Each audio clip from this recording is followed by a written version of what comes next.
Olá, meu nome é Gabriel Evaristo, sou aluno de graduação da Universidade Federal do Paraná e hoje eu vou apresentar meu trabalho de C, Análise de padrões de acesso à memória em aplicações single thread. Esse trabalho foi escrito por mim, revisado pelo doutorando Sairo Raoni dos Santos e orientado pelo professor Dr. Marcos Anata Alves. Para analisar o comportamento do hardware, geralmente se faz uso de simuladores de diversos tipos. Esse trabalho vai se focar em um tipo específico de simulador, que é o simulador baseado em traços. Esses traços são um histórico do comportamento da arquitetura durante a execução de alguma aplicação. O simulador usa os traços para estimar o resultado de algumas métricas. Porém, devido ao grande número de instruções e informações que esses traços podem conter, eles podem ficar muito grandes. No nosso laboratório, o simulador usado é o Ordinary Computer Simulator. Esse é um simulador baseado em traços que são compostos por 3 tipos de arquivo. O traço estático é uma tradução das instruções do programa para um opcode e uma série de flags. O traço dinâmico é um arquivo com o número de cada bloco básico executado, um por linha. O traço de memória, ele descreve cada acesso feito à memória. Justamente porque nossos traços podem conter milhões de instruções e várias delas fazerem acesso à memória e várias dessas instruções podem se repetir, o traço de memória acaba ficando muito extenso. Nosso plano se torna então analisar um conjunto de aplicações genérico para poder extrair alguns comportamentos que nos possam trazer alguma ideia de como diminuir o traço de memória. O uso de loops, estruturas de dados, blocos funcionais causa certas tendências nos acessos à memória. Se nós identificarmos acessos idênticos ou que têm um comportamento bem definido, temos o potencial de substituir esses acessos por um endereço inicial e uma regra de formação de endereços subsequentes. Isso é possível se nós observarmos a diferença entre 2 endereços de memória. Essa diferença recebe o nome de stride.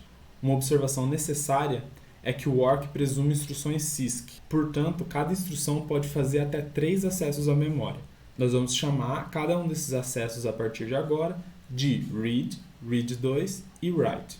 Como cada instrução pode fazer até 3 acessos à memória, chegamos em 2 maneiras de calcular o stride e encontrar algum comportamento. A primeira maneira, nós calculamos os strides entre os endereços dos mesmos tipos de acesso da mesma instrução. O read da instrução i é usado com o próximo read da instrução i para calcular um stride.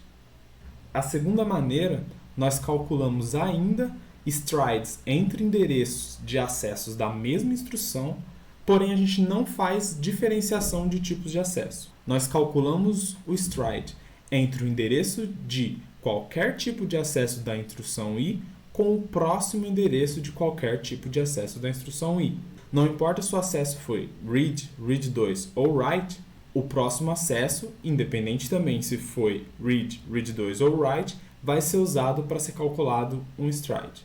O nosso mecanismo então é uma tabela. Os campos da tabela são o endereço da instrução, uma subtabela com informações do read, outra subtabela com informações do read2, uma subtabela com informações do write e uma subtabela com informações dos acessos sem fazer distinção.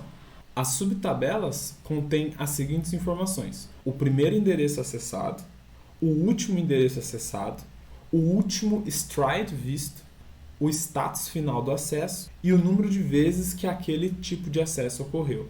Um acesso ao serviço pela primeira vez recebe um contador igual a 1 e vai para o estado aprendendo. Quando o acesso aparece pela segunda vez, nós conseguimos calcular o primeiro stride e então o acesso vai para o estado linear. Enquanto o stride calculado for igual ao stride anterior, o acesso continua linear. Se o stride calculado for diferente do stride anterior, o acesso fica não linear. Dessa maneira, nós dizemos que um acesso com status linear tem stride constante. Nós usamos as aplicações do SPEC CPU 2017 para os nossos experimentos. Os traços de simulação para essa carga de trabalho foram obtidos utilizando o pinpoint. Isso resultou em um traço de simulação que é uma fatia com 2 bilhões de instruções mais representativas transformadas em traços do Works. Esse gráfico mostra a porcentagem de acessos integralmente regulares das aplicações do SPEC CPU 2017. Em média, 47% dos acessos são bem comportados, ou seja, eles têm stride constante durante toda a simulação e contêm linhas redundantes no traço de memória, podendo então ser descritos de maneira mais compacta. Já esse segundo gráfico ilustra os resultados para a segunda maneira de calcular os strides, onde não fazemos distinção entre os tipos de acesso. Como esperado, misturar os tipos de acessos diminui a regularidade. Obtivemos ainda, em média, 44% de acessos que mantiveram o stride constante durante toda a simulação. Esse terceiro gráfico, o topo das barras representa o tamanho atual dos traços sem compactação. O topo das barras mais escuras é o tamanho esperado após a compactação. Essa estimativa foi obtida partindo do pressuposto que um traço com 80% de acessos regulares sofreria uma diminuição de virtualmente 80%.